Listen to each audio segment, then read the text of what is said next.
no para discutir, no para quitarle mérito a los demás, no para humillar a los demás y imponernos sobre los demás. Bueno, aquí está Pedro, tiene una pregunta, parece. Pedro Morel. Sí. Bendiciones. Una pregunta, ya que hablo del reino venidero, nosotros no vamos a recordar o vamos a tener memoria de nuestros familiares, nuestras esposas, nuestros hijos en ese mundo venidero. Bueno, hay algo muy importante. Ojalá pudiera contar todo lo que he vivido. Ya no puede hablar claramente, estamos internos aquí hablando. Claro. Es que no lo voy a hacer porque después eso es para otro tema. Te voy a decir lo siguiente. Cuando tu estructura por fin es una, es decir, cuando tú, Pedro,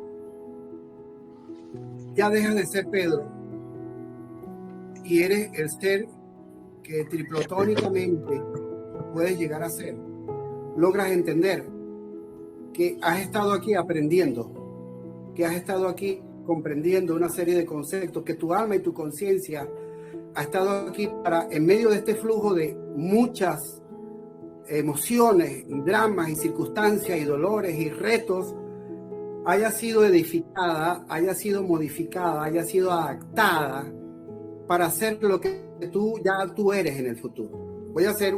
Te voy a explicar algo muy amplio.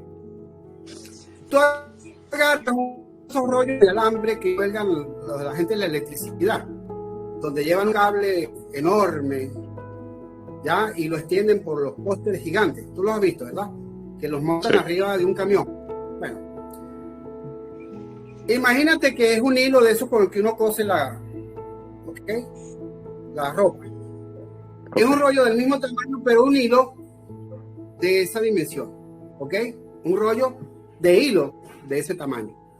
Si yo agarro el rollo de hilo y lo tiro por una cuesta hacia abajo y va hacia un valle, ¿ya? Y tú tienes la primera parte, un ejemplo.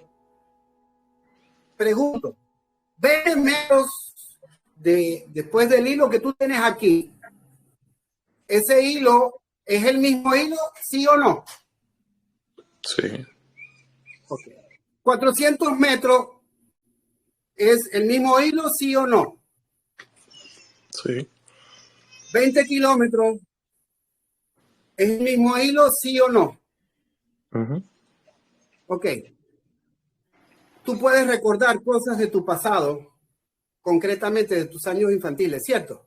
Sí. Lo que tú no sabías es que tú puedes hacer conexión con tu mente y conciencia espiritual del futuro, porque el hilo es mismo. Y todo lo que aprendiste aquí no te va a afectar en el futuro, porque es parte integral de ti. Entiendo. Tú puedes atrás y puedes seguir adelante. Y ese hilo infinito siempre formará parte de ti. Tu mente es una sola. Por eso es que dice que no te tenemos la mente de Cristo. La mente está en el pasado y en el futuro. Nosotros vivimos en realidad 3 segundos constantes. Permíteme decir algo. Lo que pasa es que me parece que Morel, Pedro, tú estás hablando que dice que no habrá memoria, no habrá llanto, dolor, y de lo pasado no habrá memoria. Que creo que en sí hay, pero ya no me afecta. Sí hay, pero ya no me afecta. Ya, porque mi estructura del futuro ya comprende el porqué del principio del hilo. Exactamente, a eso yo iba a decir. Lo que pasa es que dice la Biblia que en aquel tiempo, ahora vemos por un espejo empañado, pero en aquel tiempo, cuando el Cristo se manifieste, conoceremos cómo fuimos conocidos. O sea, tu mente es la mente de Cristo, es la mente de Dios. O sea, no creo que tú vas a sentir dolor porque se murió, porque él hizo cualquier cosa, porque ya tú vas a ver las cosas no del punto de vista emocional, y humano, sino del punto de vista más, de Dios. Ya no recordaremos más el pasado porque no nos sirve de nada. No tenemos que dar a memoria el pasado. Pero no es que no hay conciencia del pasado. Tú sabes quién tú eres, quién tú fuiste, todo tú vas a tener conocimiento. Tú no regresas cuando estás leyendo inglés. Hay algo importante. Cuando tú estás leyendo inglés o cuando estás tú leyendo un libro, tú no regresas a las primeras clases de kinder. ¿Me expliqué? No, claro. para tratar de comprender un libro de física. LA, la papá. No, tú no regresas a eso. ¿Me expliqué? Eso es tu pasado. Y lo mismo es aquí, por eso es que Pablo dice, oye, debiendo ser ya maestro, tenéis necesidad de que se os vuelva a decir otra vez las primeras cosas. O sea, ¿por qué no han avanzado? ¿Ya? Wow. O sea, eso no es que yo no lo voy a recordar, es que ya no forma parte de mi futuro, como las clases de kinder. Formaron mi carácter, pero ya no me afecta. Porque yo aprendí ni los hijos, ni nuestros hijos, o sea, no vamos a sentir ningún sentimiento por él. Escúchame. Se llama trascendencia sí. de la conciencia, se llama. Es una trascendencia de la conciencia cuando tú entiendas que ellos no son tus hijos, son personas. Así es. Cuando tú los empieces a dejar de ver bajo los principios del reino, es decir, yo soy dueño de todo y al mismo tiempo de nada. Es que tú lo vas a ver como Dios, tú no lo vas a ver como tú y como individuo. Una pregunta sobre el tema que se está hablando ahora. ¿Eso es una interpretación o hay una base bíblica para confirmar todo eso? Lo acaba de decir Julio.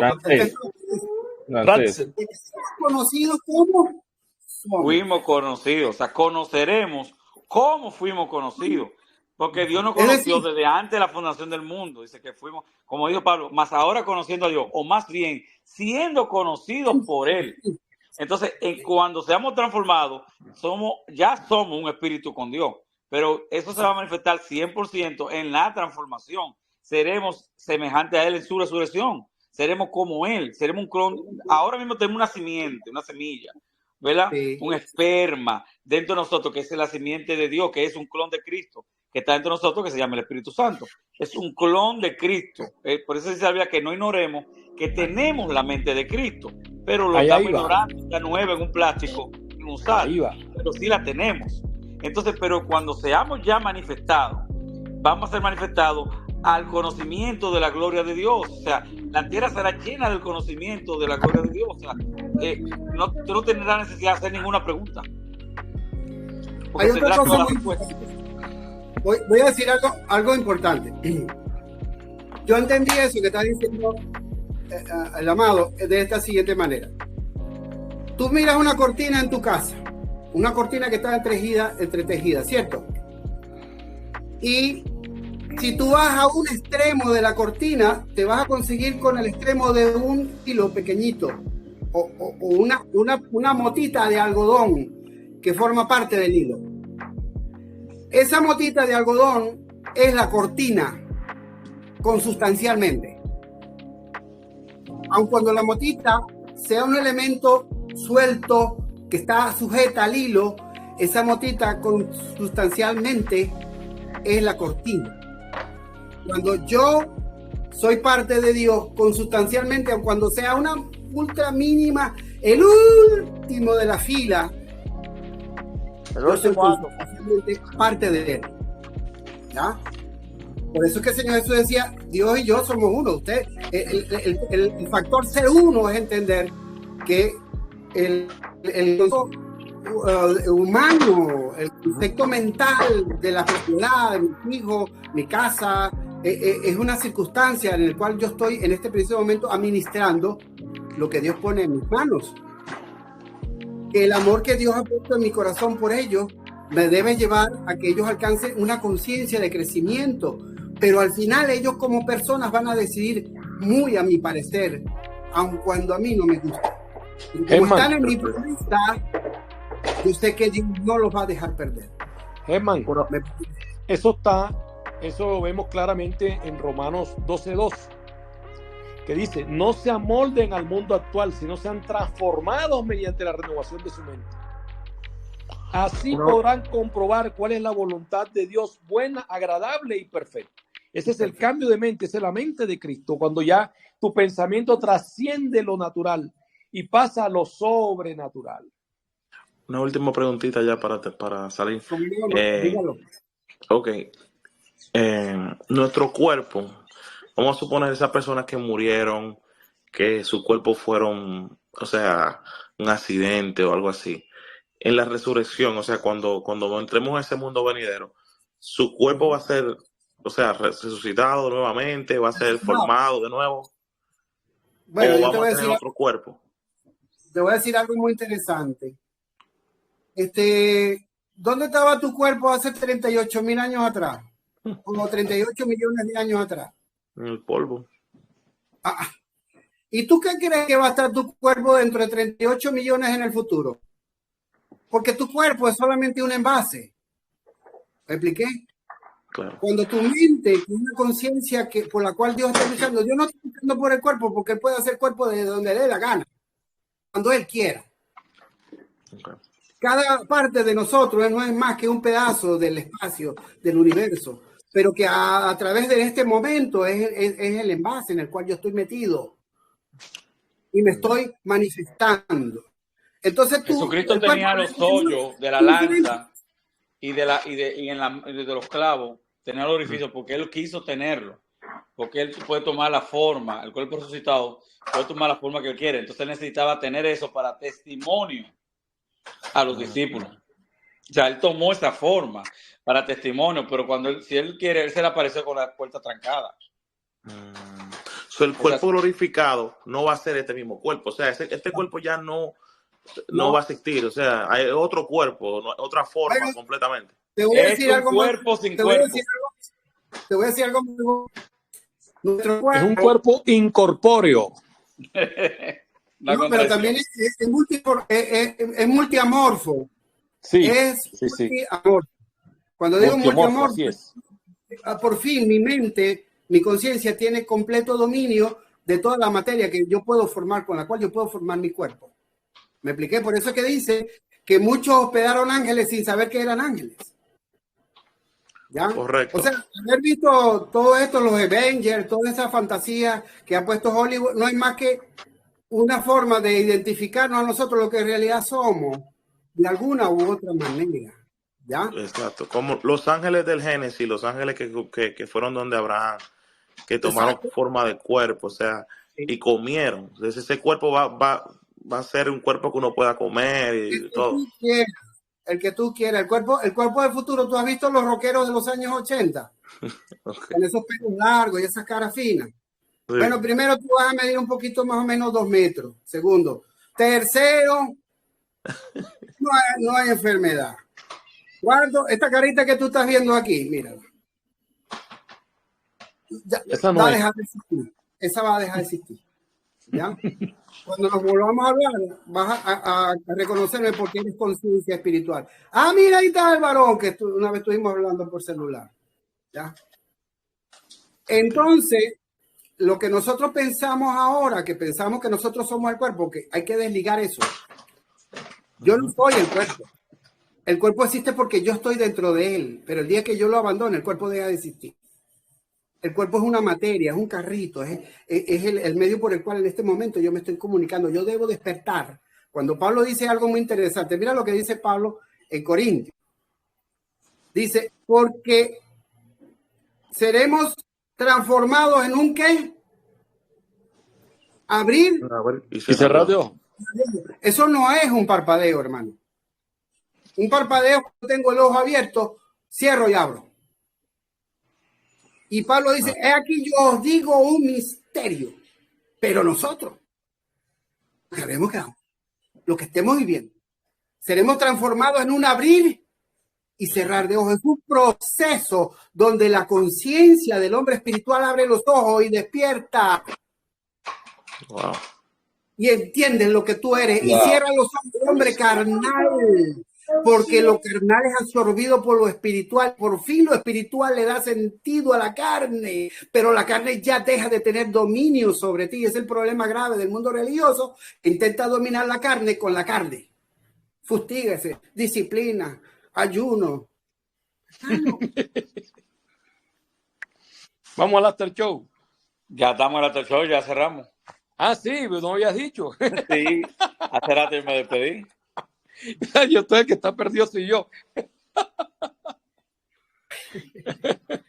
Entonces, cuando tengamos esa conciencia, por eso que Pablo dice, os digo un misterio, los que andamos en la misma estructura intelectual de Pablo sabemos de qué está hablando Pablo. De hecho, fíjate, Germán, que Jesús se le aparece a unos apóstoles y lo reconocen, pero cuando va camino de Emaús, va con ellos y no lo reconocían. No lo reconocían. No sabían quién era hasta que les habló. Y hasta que empezó a comer con ellos y todo. Con ellos. Sí. Claro. Entonces, eso me dice a mí que no había un gemelo. No había un gemelo, así es. Así es. No había un gemelo. ¿Ya?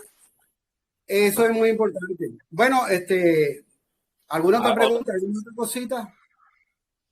Bueno, hay alguna cosa que yo no estoy de acuerdo contigo. Tú no lo dijiste directamente, pero yo no creo en la persistencia del alma, no creo en el alma inmortal. Eso son algo que podríamos hablar en otro momento, bueno, es parte del proyecto Nicea. Yo creo, tú eres más fariseo, yo en muchas cosas soy más fariseo, pero en otras soy un poquito más saduceo. ¿De qué estás hablando, Naum? ¿De qué estás hablando? Porque me perdí. No creo en la preexistencia, que no existíamos antes, que éramos una conciencia antes con Dios, que vinimos a este mundo y nos encarnamos en este cuerpo. Mira, yo no creo, yo creo en la resurrección, entre la muerte y la resurrección, yo no creo en existencia consciente, hasta la resurrección. Ok. Yo porque ¿En qué parte de la Biblia habla de la existencia consciente esa? ¿En qué parte de la Biblia? Del espíritu consciente fuera del cuerpo. ¿En qué parte de la Biblia habla de Yolady, la cubanita nuestra, está preguntando que en qué parte de la Biblia habla que podemos tener conciencia fuera del cuerpo, o sea, cuando morimos. Y no estoy hablando de meditación trascendental, que es otro tema también. Sino después de la muerte, que tenemos conciencia como vivimos de manera consciente, si la Biblia habla sobre eso. No, a ver, es que debemos diferenciar entre conciencia y memoria. Es como cuando tú apagas un computador. Claro. Cuando tú apagas el computador queda apagado. Pero la información está ahí. Cuando tú lo prendes y lo activas, nuevamente se reactiva esa conciencia, esa memoria. Exactamente. Entonces, pero tenemos que separar. La creencia que tienen muchas personas, y que me aclare Hetman si no es así, si él no cree, si él no es parte de esas personas que creen así, es que cuando tú apagas el computador sigue haciendo procesos. O sea, la gente cuando muere sigue teniendo existencia en otros mundos. Hay una suspensión. No, pero ese es tu criterio, Julio, que yo lo conozco. Vamos a escuchar Hay algo muy importante. Tú apagas el computador, pero el computador sigue prendido porque tiene adentro una pila de respaldo. Siempre ha estado el computador prendido. ¿Ya? Sí, pero claro. no hace proceso. Eso es para que la memoria no se borre. Fíjate. Ahora, la cuestión es que pasa lo siguiente. Lo vemos cuando Jesús es increpado por los sacerdotes. Le dice, mira, una mujer tuvo 7 maridos y cuando todos ellos murieron, después murió la mujer. En la resurrección, ¿de quién será ya la mujer? Y el Señor Jesús le dice, citándola a Enoc, capítulo 54, dice, oye, pero vosotros ignoráis por eso que viene errado, porque viene ignorando la escritura. Usted no sabe que está escrito que en la resurrección ni se casan ni se dan en casamientos. ¿Ves tú esta palabra que estoy diciendo? Esto es fuerte. Sí, sobre todo por la estructura moral religiosa. ¿Por qué? Porque en primer lugar, cuando nosotros vinimos, hemos tomado cuerpo, nosotros como conciencia éramos un disco en blanco. Es decir, yo siempre he dicho lo siguiente, nosotros estábamos en las peloticas de Dios. ¿Ya? Potencialmente éramos un espermatozoide espiritual. 0, en blanco. Vinimos aquí, tomamos cuerpo. Ya en el momento que nacemos, el alma es incorporada, yo me incorporo allí, vengo del almín, como decimos algunos, y empiezo a tomar conciencia. No pudiera decir otras cosas que pudiera decir aquí, pero que no las voy a hablar. Háblala. Tomé cuerpo. El chisme se queda aquí, nosotros no vamos a salir a hablar de ti. Tú no tienes idea de las cosas que aquí se dicen. Ok. Comienzo a vivir mi existencia hasta que alcanzo un nivel de madurez espiritual. Cumplí el objetivo. Si cumplí el objetivo, perfecto. Muere. Si yo hubiese tenido una preexistencia de conciencia plena y de madurez, ¿para qué diablos vengo para acá? Un ejemplo.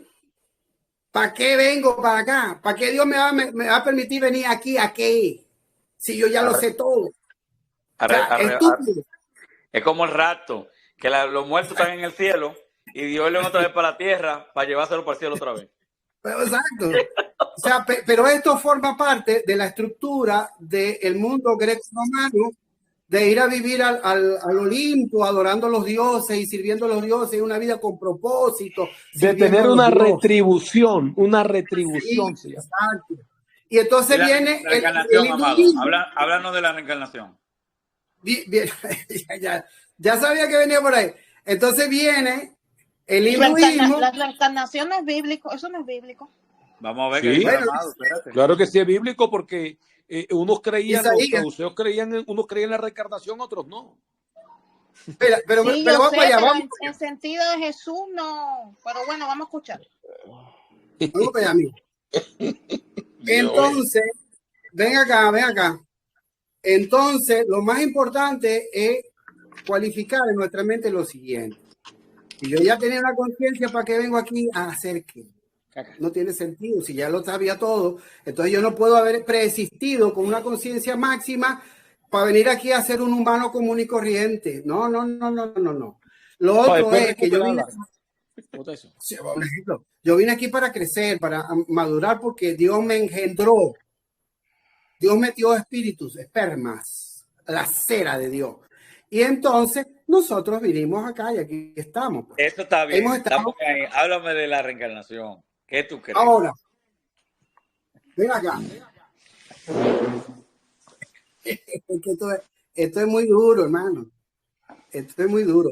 Yo he hablado con niños que han sido personas antes.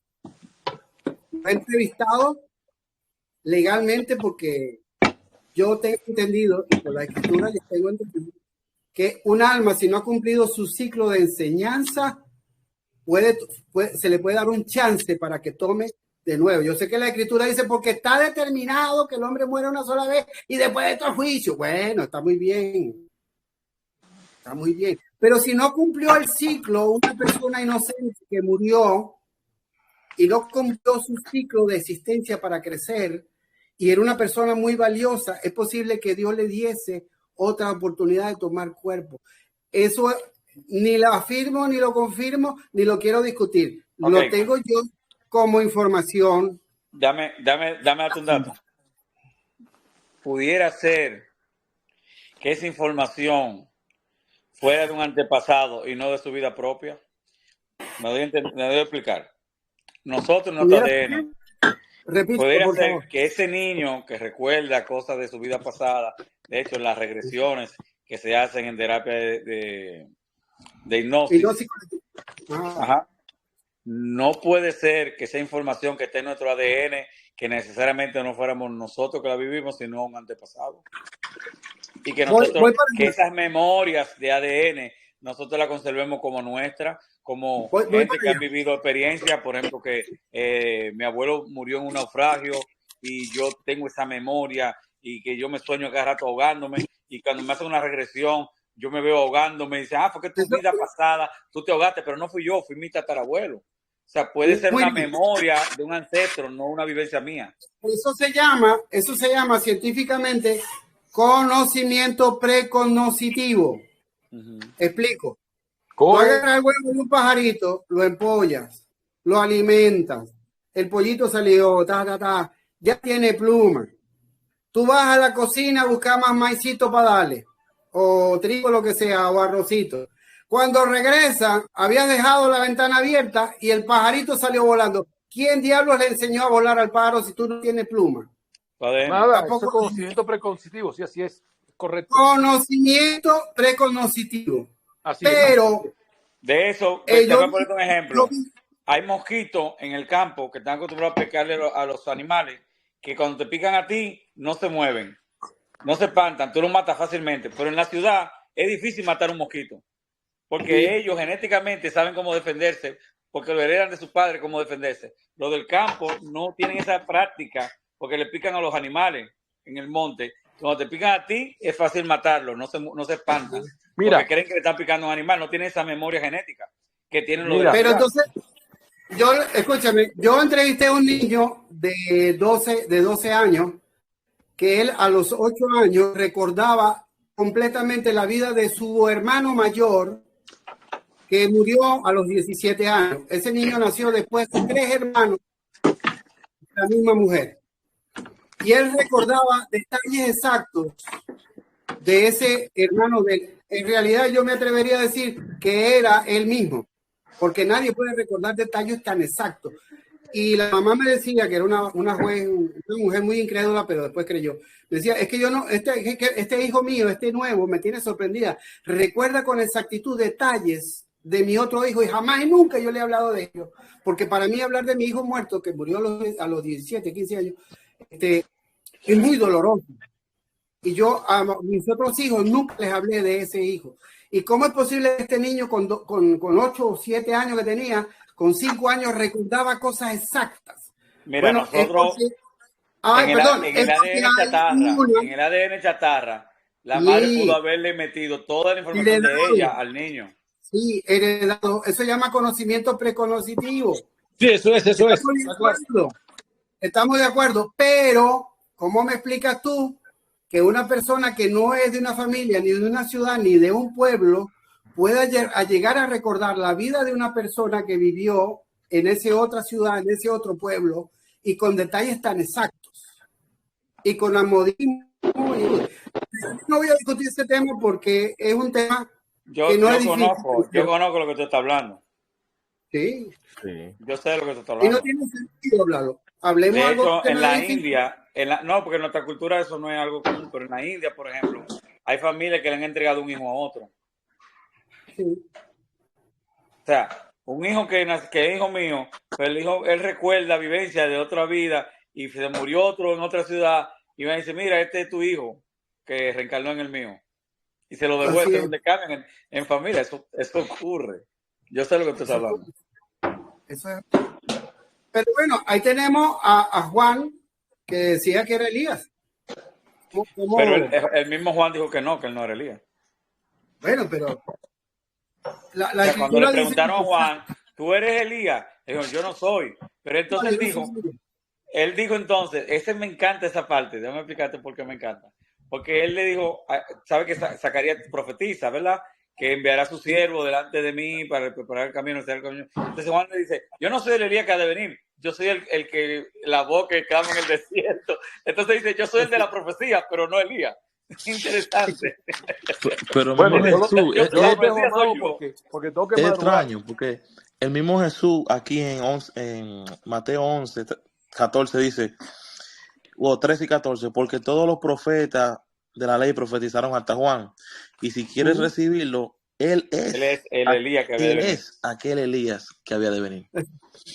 Exacto. O sea, pero Cristo no lo reprende por la enseñanza de la reencarnación. O sea, que ya se creía eso en ese tiempo. Es más, lamentablemente los rabinos creen en la reencarnación. Hay un gran sector que lo creen, inclusive lo confirman con textos y todo. Pero eso es insignificante. Si Dios no le diera la oportunidad de reencarnar, es simplemente porque tiene que crecer, tiene que cumplir un proceso. Se llama transmigración de las almas.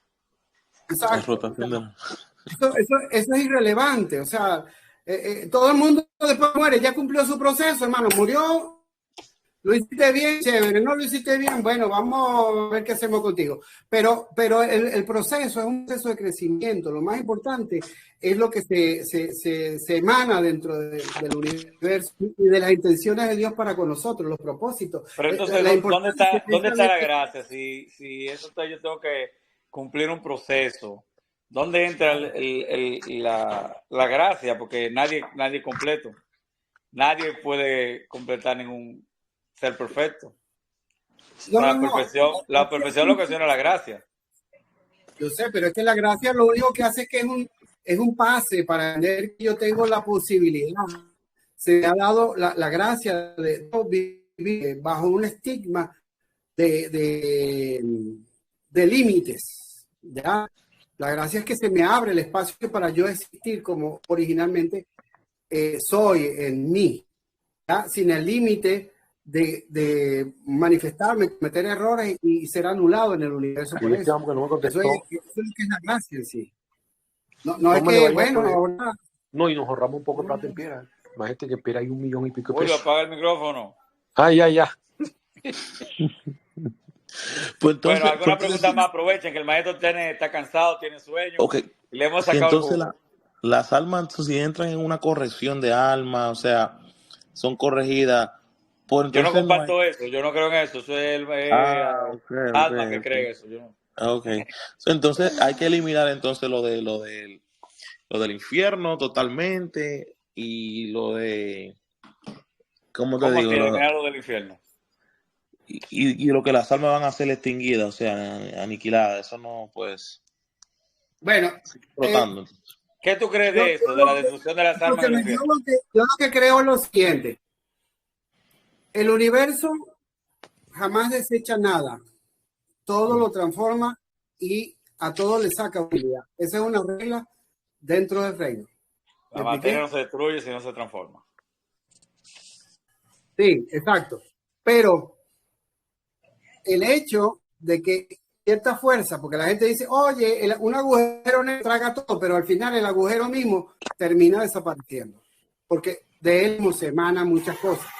Entonces, ¿qué sería un infierno? Por decir alguna cosa, porque el problema es que no se ha leído, no como es, no se ha leído esto como es. Si el infierno existe para algo, es para que las almas sean como una pila que algo produce, ¿ya?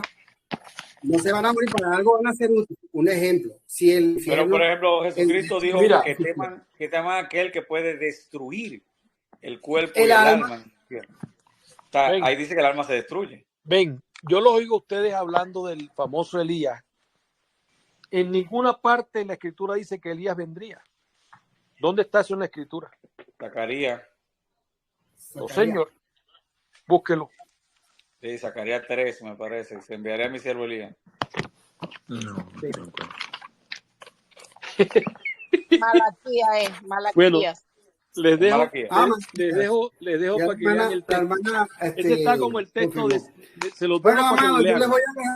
Esperen un momentico, se lo dejo para que lo lean después en hebreo. Hoy no, para tema de discusión posterior. Ese está como Salmo 110, que dice según el orden de Melquisedec. Ahí no dice orden de Melquisedec por ningún lado. Ahí dice rey justo. Lo que pasa es que la palabra rey justo en hebreo se lee Malquisedec, de Sadik, de justo, Malquisadik. Y entonces lo trajeron y le metieron la palabra según el orden, que tampoco está en hebreo de Melquisedec, cuando la palabra lo que dice es mi rey justo. Entonces, investiguen Zacarías, pues si ahí dice Elías o dice Elí. Mucho cuidado, que es lo mismo que pasa en la cruz, cuando llega a la cruz y dice, por eso entendían que le hablaba de Juan el Bautista, porque ahí dice claramente en la escritura, los escribas dijeron, los escribas. Entonces, cuando usted mira ya la crucifixión de Cristo, dicen, ¿quién es este loco que llama Elías? Y él lo que estaba diciendo en arameo era Elí, Elí, lama sabachthani. Dios mío, ¿por qué nos has abandonado? Te investiguen el texto y después lo hablamos. Yo lo dejo porque me tengo que ir a dormir, tengo que madrugar. Shalom, shalom. Pues, vamos a despedir. Gracias, Antonio. Muchas preguntas. Sería bueno. Yo te agregué. Antonio, ¿está ahí? Ya se fue. Se fue. Bueno. Amado, gracias por la invitación. Shalom, bendiciones shalom. A todos y nos vemos el próximo jueves. Chao. Shalom.